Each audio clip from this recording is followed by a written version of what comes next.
Thank you. The Rector of the University, Professor Andras Lanzi, faculty of the University, distinguished guests, ladies and gentlemen. I am happy to be in this historic city and in this temple of learning. Hungary and Hungarian scholars and travelers are well known in India. Foremost amongst them was Alexander Kosma-Dakouros. The Asiatic Society in Kolkata is proud of his association with it and has published many of his research works. His tomb in Darjeeling is a monument protected by the Archaeological Survey of India. An Indian of my generation also recalls a footnote to the events of October 1956 in this city and the role that an Indian diplomat by the name of Muhammad Ataur Rahman was destined to play in them. The gratitude of the Hungarian people was publicly acknowledged by President Arpaz Goncs on his visit to India in 1991. Hungary's journey to modern democracy took several decades after 1956 and commenced only in 1990. As a form of government for the people, by the people, each nation's experience is sui generis. India commenced this journey many decades earlier, and I feel it may be of some use to share our perceptions and experience with this young audience. Friends, India attained its freedom from British colonial rule after a long struggle. The Indian national movement is one of the few instances in history where state power was not seized in a single moment of revolutionary change, but was obtained through a prolonged struggle that alternated between active and passive phases, and in which the constitutional space offered by the existing colonial structure was utilized without being co-opted by it. A word about the nature of Indian society is relevant to contextualize this discussion. Our population of 1.27 billion comprises of over 4,635 communities, 78% of whom are not only linguistic and cultural but social categories. Religious minorities constitute 19.4% of the population.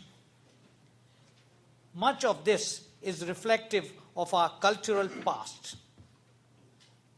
Indian culture is syncretic in character and, as a historian put it, embraces in its orbit beliefs, customs, rites, institutions, arts, religion, and philosophies belonging to different stratas of societies in varying stages of development.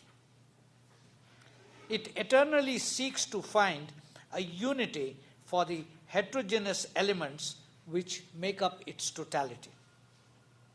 It is a veritable human laboratory where the crossbreeding of ideas, beliefs, and cultural traditions has been in progress for a few thousand years.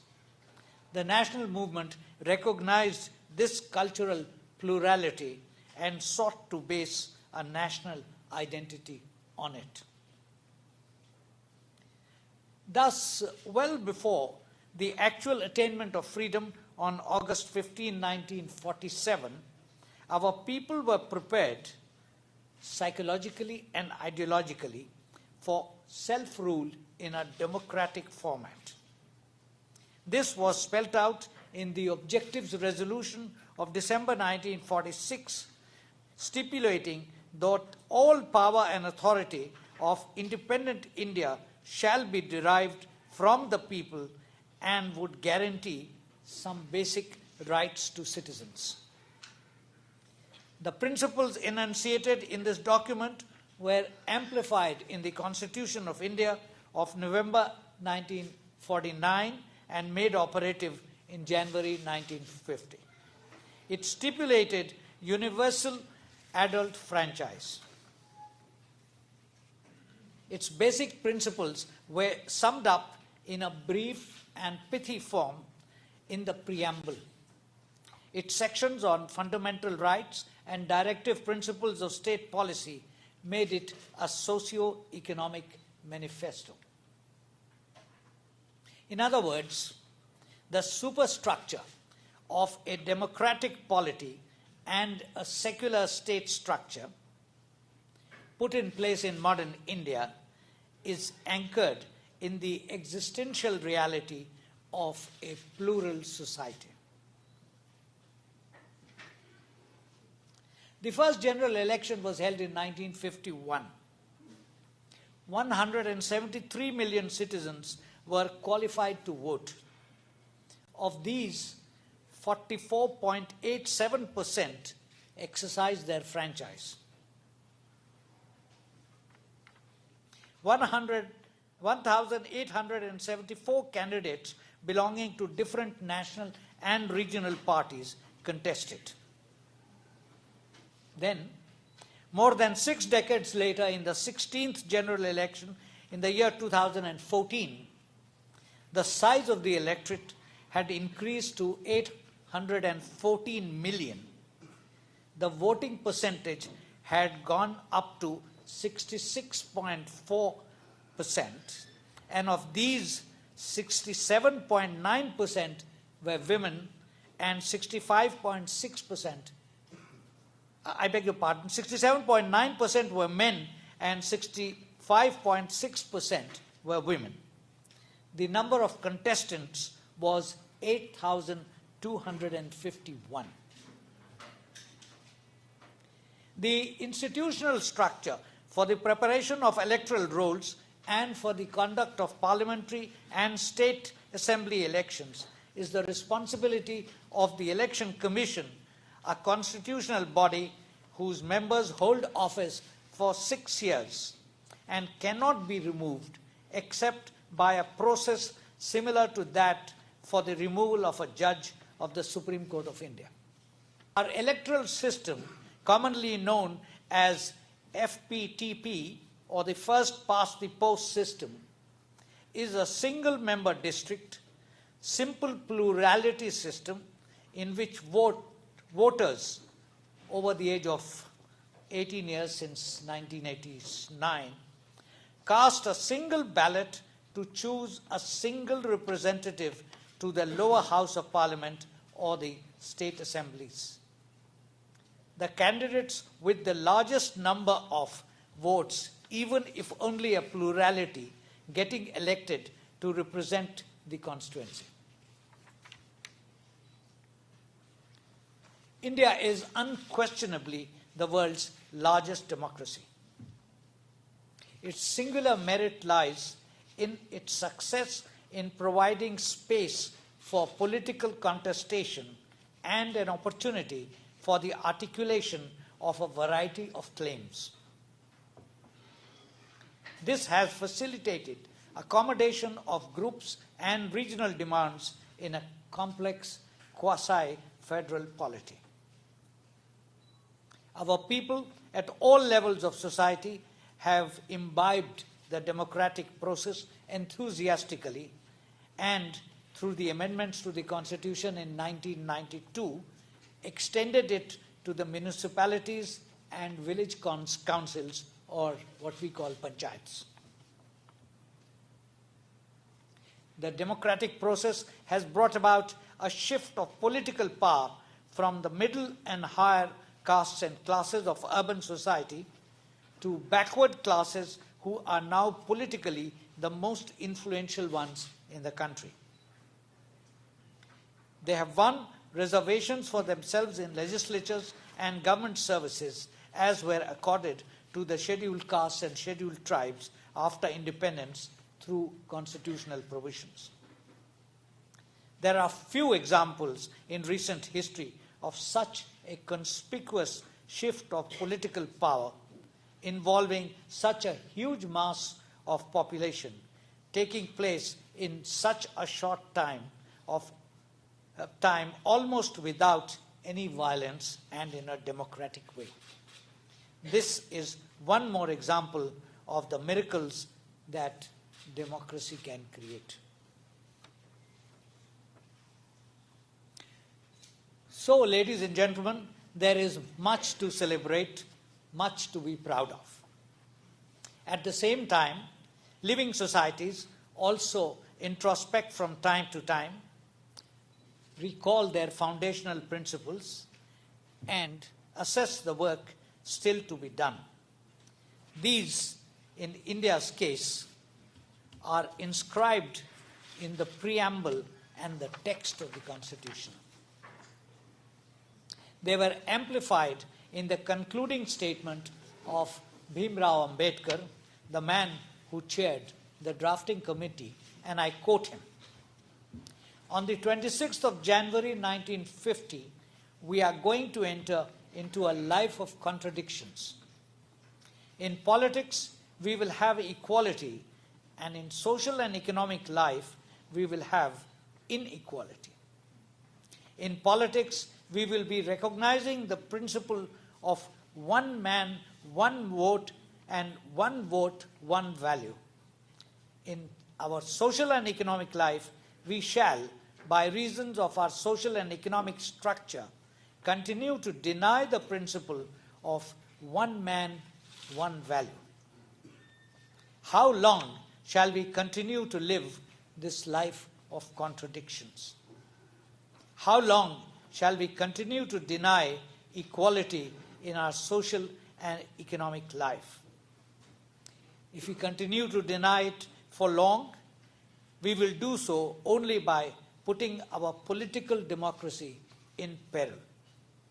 We must remove this contradiction at the earliest possible moment, or else those who suffer from inequality will blow up the structure of political democracy which this assembly has so laboriously built up. This is the end of the quote. This challenge of securing substantive equality for citizens and thereby ensuring fraternity for the unity and integrity of the nation remains work in progress. It has been argued that inequality traps prevent the marginalized and work in favor of the dominant groups in society, and that unequal opportunities lead to unequal outcomes, which in turn lead to unequal access to political power. This creates a vicious circle, since unequal power structure determines the nature and functioning of the institutions and their policies. The requirement of bridging vertical and horizontal developmental gaps is accepted as valid, but in varying degrees, by all segments of opinion, and is sought to be addressed through strategies of inclusive development. The government accords it high priority in its socio-economic policies. The pace of its realization remains a matter of debate. The mechanics of the functioning of our electoral system has been the subject of critical scrutiny for many years, pursuant to a realization that aberrations have crept in. In the year 2011, the Supreme Court of India directed the Law Commission, an expert body charged with the responsibility of proposing legal reforms, to suggest correctives on 2 of the identified malpractices. Its report was followed by extensive national consultations. Pursuant to it, the Commission gave another report focused on 1. Election finance, 2. Regulation of political parties and inner-party democracy, 3. Proportional representation, 4. Compulsory voting, 5. The right to recall, 6. Opinion polls, 7. Political advertisements, and several other matters pertaining to elections.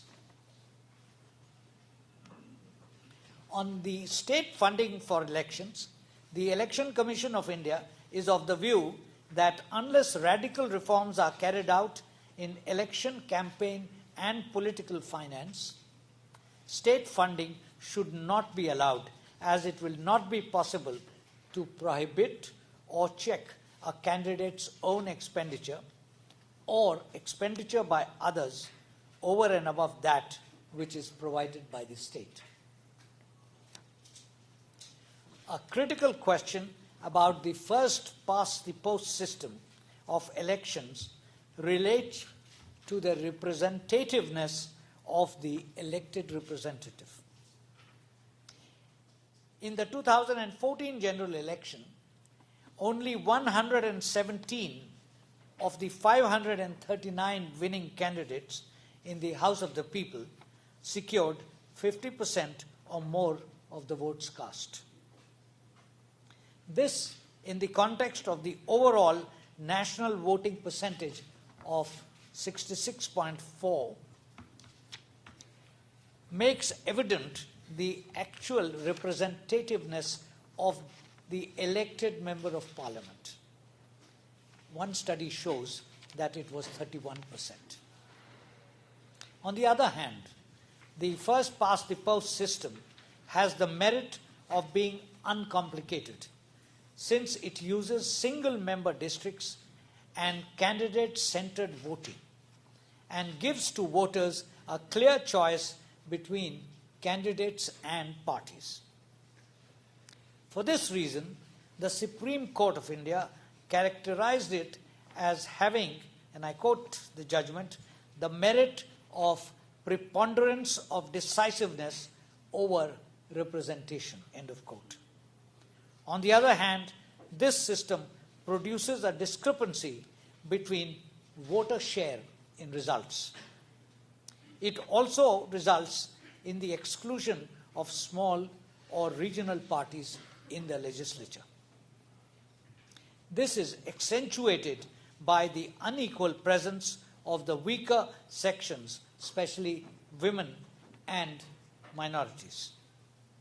At the same time, the first-past-the-post system has not been able to uphold majoritarianism in a multi-party system, since the winning candidate often wins only about 20 to 30% of the votes. The debate on this, as on other matters listed in the Law Commission's report, continues. Different segments of political opinion view the proposed changes differently and are unlikely to develop a consensus at an early date. Among other challenges in the path of a more comprehensive democracy is the question of gender balance. Women members of parliament constitute only 11% of the total in the House of the People elected in 2014. Some, but not all, of the religious minorities are in the same position. Both require to be attended to through strategies of affirmative action. Though gender equality has been ensured through legislation in municipalities and village panchayats, the same has not been done for parliament and state assemblies. Another paradox needs to be mentioned. Record shows that while the public participation in the electoral exercise has noticeably improved, public dissatisfaction from the functioning of elected bodies is breeding cynicism with the democratic process itself. The imperative of a corrective is evident to reinforce public confidence in the ability of the system to deliver as intended. It is evident that the quest for improvements will continue with the growth of public awareness of the electoral process. An observer on the Indian scene has noted that the ethos of democracy expresses itself in the freedom of expression, respect for human rights, good governance, pluralism, and mutual understanding, adding that a participatory democracy today is only possible through the active participation of citizens' initiatives. Evidence of this in the case of India is to be found in the new social movements that mobilize large masses and in the process create space for political action that have a transformative capacity. The impulses and the processes generated by these movements add vigor to Indian democracy. Thank you.